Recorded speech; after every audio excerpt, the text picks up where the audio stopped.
The market was on fire today as we saw some sector rotations in the marketplace. However, I talked about that lower high that could come in and shock everyone as we have still not cleared the highs. In today's video, what I want to talk about is I want to go over the Bitcoin levels to get an idea. There's a lot of anticipation around Bitcoin and crypto. Is this the time? Is it going to pop now? I don't want to miss the move. So we'll look at that analysis over the charts as well as you're preparing. It says prepare for this, the non-farm payrolls report.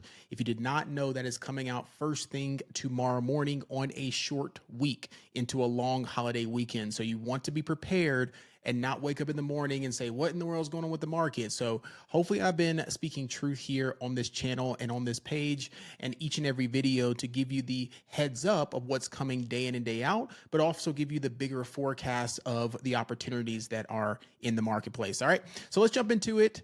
And thank y'all so much as well for liking the channel, hitting me that subscribe button, turn those notifications. We are getting better and better at getting more efficient videos here on the channel. So thank y'all so much for the patience and support. If you'd like to join the community, we'd love to have you inside. The link is down below for a trial period with us. All right, to live trade. If you're getting faked out or you're not receiving the market and you actually want to learn, right, I am a testament to actually teaching inside of the community while live trading. All right. Cool. Let's jump into a quick analysis here, and I'll jump into the community wins as well. All right. So here's our bullish and bearish scenarios. Just kind of outlining. If you want to screenshot this, you're more than welcome. Use your AI tools. I could be talking about it, but I actually want to showcase it here just so you have it for tomorrow. Okay. So bullish scenarios, we have a strong headline beat of the NFP report, non-farm payrolls. This signals the labor market remains resilient despite some cooling. Unemployment is stable, and then wage growth is solid. However, the last NFP report was not very good. It was a weaker than expected report, and the market dropped on NFP. We know that jobs and the unemployment rate has been just crazy right now. People are losing jobs still. People are filing for unemployment, which is signaling that people are struggling in a sense, right? And then also we're in a hiring freeze. There's a no hire, no fire type of thing going on where they're firing, but also not hiring at the rate, or they're hiring for, jobs that should be entry level and then people are overqualified. You get the gist. Okay. So we're going to look for a reaction tomorrow. If you want to read into the report, you're more than welcome to. NFP comes in 50K or below, or even negative. We could have a sharp downward trajectory, which is where the charts would come in to say, hey, we could pop and then fade down lower. All right. Now let's jump on the charts, and I want to show you what that looks like here, just to give you a scenario. And maybe some of you saw some spurring higher. So I'm going to talk about some of those that popped higher and what to expect out of them. Okay. I do not react off of the first move, just off of a news event. Okay. That is my nature. I do not react off of news. If something is going and it's trading with momentum, great, trade it with momentum, but how does it finish off the day and can it sustain? So here is SPY. We're still in this lower high scenario. As you can see, lower high, lower high, lower high, and it rejected right at that lower high, right at the sub 750, which has been a wall for the S&P 500 ETF SPY. Okay, we did fall back underneath this 747, which is 7,500 on the ES futures. Okay, so we want to be mindful that 7,500 on the ES futures is sitting right around this area. Okay, see right there, it's kind of playing and toying with it right around here, which on SPY would be roughly 740 to 741. That is why we bounced so strong this morning, came up, sold off this morning pre-market, and then bounced immediately all the way back up. But where did we reject? Right at 750 to protect that lower high. So how do you put all this stuff together? If the market reacts positively to the NFP report and said, man, the report's great, it's fine, and you start seeing this, we pop above 750, okay? And we go higher. Okay, great. It's breaking out of structure. You can trade the momentum higher, okay? But I'm not a proponent of taking the first move, because what can happen is it can be, as we call, a liquidity sweep. That just means there's orders up here, it pops up higher, traps people, fails back underneath, and then there's the selling. All right, we've seen it before. There we go. Pop up higher, back lower, there. Pop up higher, chase, back lower, there. Okay.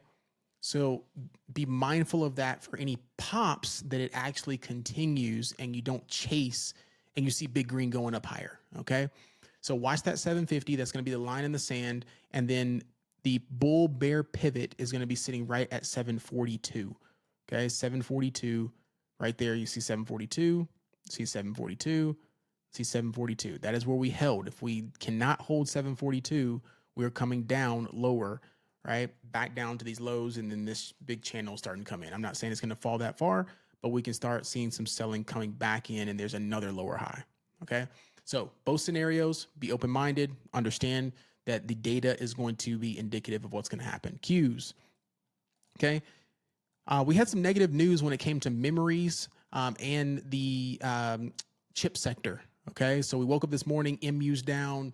A lot of the semiconductors are down. They're ruling QQQ. They're ruling the market. So we can see that semis were ruling the market yesterday, then sold off the market today. So on Qs, it's going to be right around this 722, 721. We do have an unfilled gap. So if the market wants to pop here, I would have liked to see that QQQ fill that gap today. So it's kind of getting me a little weary of chasing puts down lower until that gap gets filled. So what I would like to see is NFP report comes or overnight session, we rip back up, back into that area, and then fill that unfilled gap, and then we do that.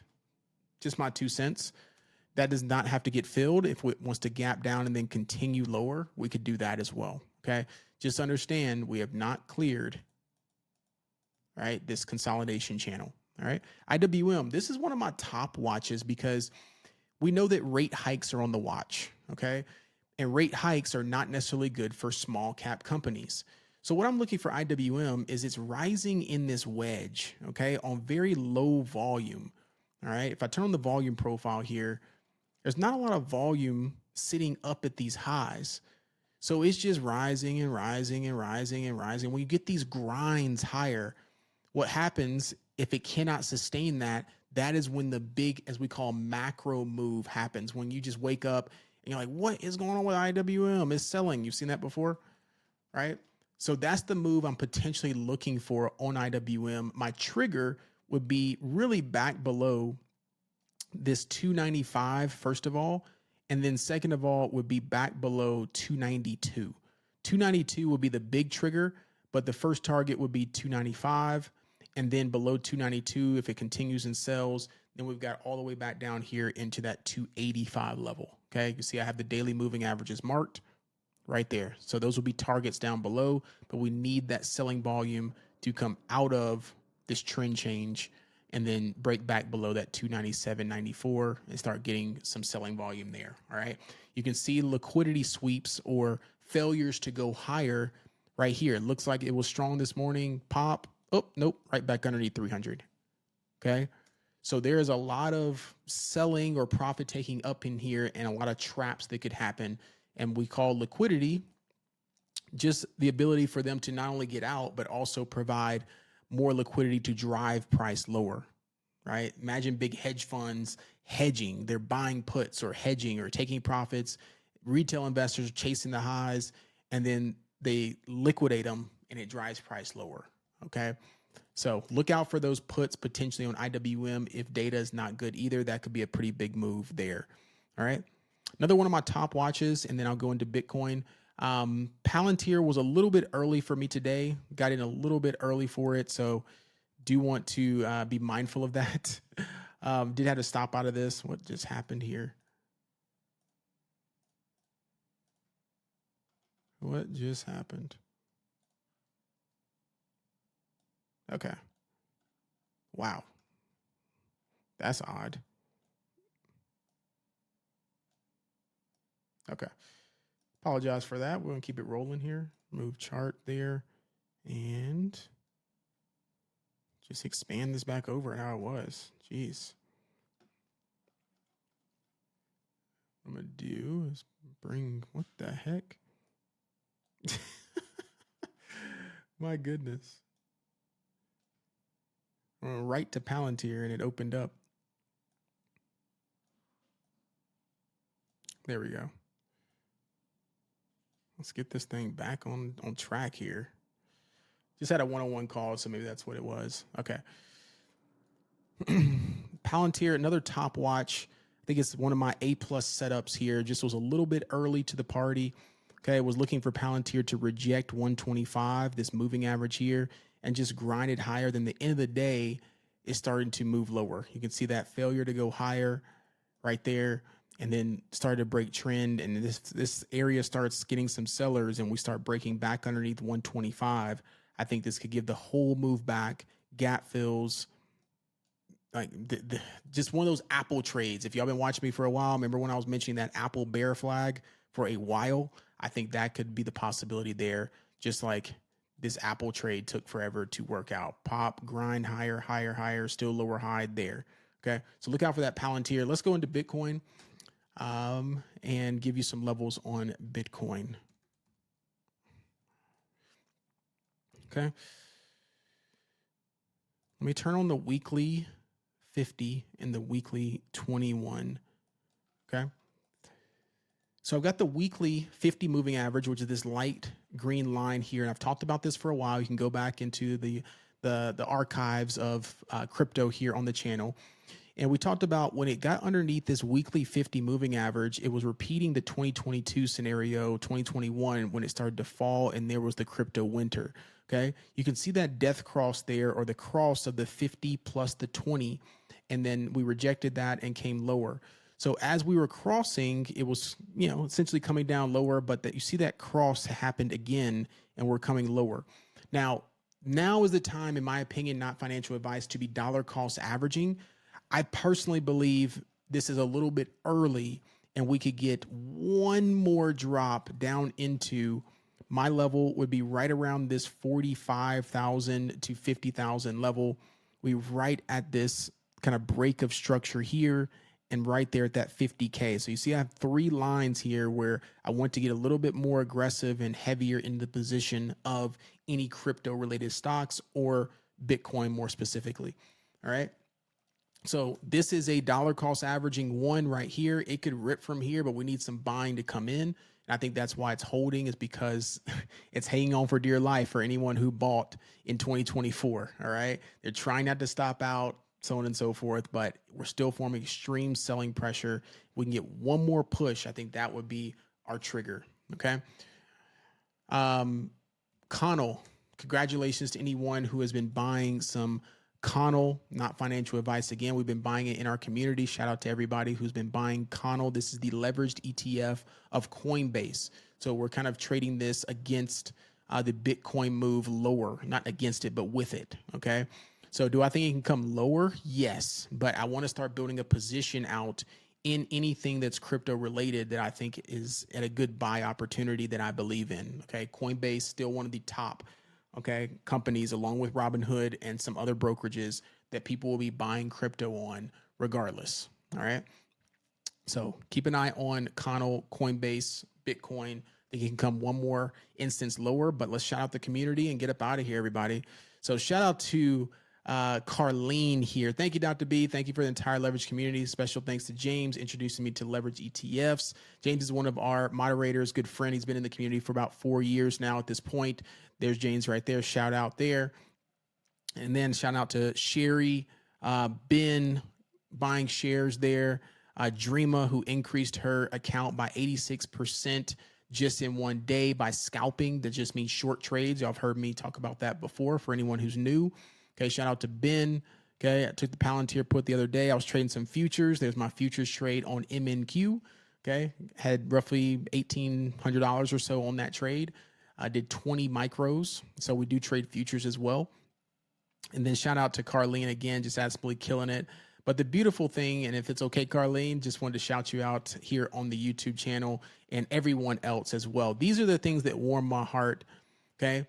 Today, for the first time, I took these trades completely on my own using what I've learned through Dr. B's mentorship. So she's in the community, but she also invested into some one-on-one mentorship, which is 6 weeks with myself, one-on-one calls, and we're going over your specific situation. Lately, I've been caring for my elderly mother. Okay, I haven't been as active in the Discord. So for those of you all like, I can't be as active, live trading, so on and so forth. Do you still? Yes, you can still win and not be every day in live trading. Okay, that's the beauty of this. Today, it all came together. I'm really proud of my results today. Anyone who's new, struggling, review Dr. B's charts, EMA levels, top-down analysis, and then thank you for the kind words, Carlene. But you can just see there, just taking trades 60%, 30%, 20%, 14%, 42%. And this is just one person. She just decides to shout out, but shout out to Sherry, Audrey, everyone in here that is active. Shout out to my boy Casey. Okay, Casey and I are working one-on-one together, but also we made him a moderator inside the community as well. So shout out to Casey, been taking some nice trades as well. All right. We've got some nice shares and leaps that are building here. Those are private channels there, as you can see, that we are investing into long-term or we see a bigger outlook on. And we've talked about it here on the channel as well. So no gatekeeping at all, right? You can choose to stay on the YouTube channel. You're more than welcome to. If you could just hit me at like, subscribe, leave me a comment down below. But if you want exact areas where we're going into, it is very difficult with this market going back and forth to create a YouTube video and then tell you exactly where we're trying to get in. But we're doing our best here. But that's what the benefit of the communities are, whether it's mine or another person or whoever you want to learn from. All right. It is more fun to trade and invest with people versus on your own, in my opinion. All right. So love y'all. Thank y'all so much for the support on the channel. We're growing almost to those 5,000 subscribers. And yeah, we're hoping to get there. Not hoping, we're wishing and praying and putting in the work to get there by the end of the year. Hopefully, maybe it can double. Maybe something goes viral, spreading the good news, and maybe we can double to 10,000 subscribers. Slow and steady wins the race. Until next time, I will see y'all in the next video. Peace, love, and blessings. Trade safe. Have a happy holiday weekend. Talk to y'all soon. Bye.